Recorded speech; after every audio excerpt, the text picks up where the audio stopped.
പൂജയെ ഇറക്കിയത് 5 കോടി കൊടുത്ത്. പക്ഷെ കയ്യടി മുഴുവൻ സൗബിന്. മോണിക്കയിൽ ട്രെൻഡിംഗ് ആയി നടൻ. മലയാളത്തിന്റെ പ്രിയ താരമാണ് സൗബിൻ ഷാഹിർ.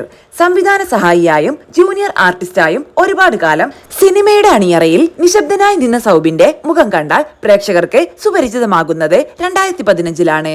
അതും പ്രേമത്തിലൂടെ. പിന്നീട് ഒട്ടനവധി സിനിമകളിൽ താരമായി മാറിയ സൗബിൻ മഞ്ഞുമൽ ബോയ്സ് എന്ന ഒറ്റ ചിത്രത്തിലൂടെ പാൻ ഇന്ത്യൻ തലത്തിൽ തന്നെ ശ്രദ്ധ നേടി. നിലവിൽ രജനീകാന്തിനൊപ്പം സ്ക്രീൻ പങ്കിട്ടിരിക്കുകയാണ് താരം. കൂലി എന്ന ചിത്രത്തിൽ പ്രധാന വേഷത്തിലാണ് സൗബിൻ എത്തുന്നത്. തമിഴ് സിനിമാ ലോകം ഒന്നടങ്കം കാത്തിരിക്കുന്ന കൂലിയിലെ മോണിക്ക സോങ്ങിലൂടെ സൗബിൻ ഷാഹിർ ഇപ്പോൾ ട്രെൻഡിങ്ങിലാണ്.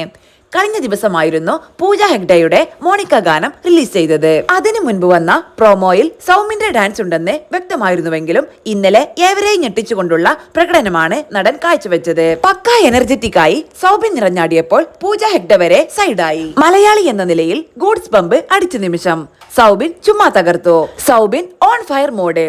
എന്തൊരു എനർജിയാണ് സൗബിന്. തിയേറ്റർ നിന്ന് കത്തിക്കും ഉറപ്പ് എന്നൊക്കെയാണ് കമന്റുകൾ. മലയാളികൾക്ക് പുറമെ ഇതര ഭാഷക്കാരും സൗബിനെ പ്രശംസിച്ചുകൊണ്ട് രംഗത്തെത്തുന്നുണ്ട്. അതേസമയം മോണിക്ക ഗാനത്തിൽ മാത്രമാണ് പൂജ ഹെഗ്ഡെയുള്ളത്. ഇതിനായി 3 മുതൽ 5 കോടി വരെയാണ് നടി പ്രതിഫലമായി വാങ്ങിയതെന്നാണ് റിപ്പോർട്ടുകൾ. ലോകേഷ് കനകരാജ് സംവിധാനം ചെയ്യുന്ന കൂലി ഓഗസ്റ്റ് 14-ന് തിയേറ്ററുകളിലെത്തും.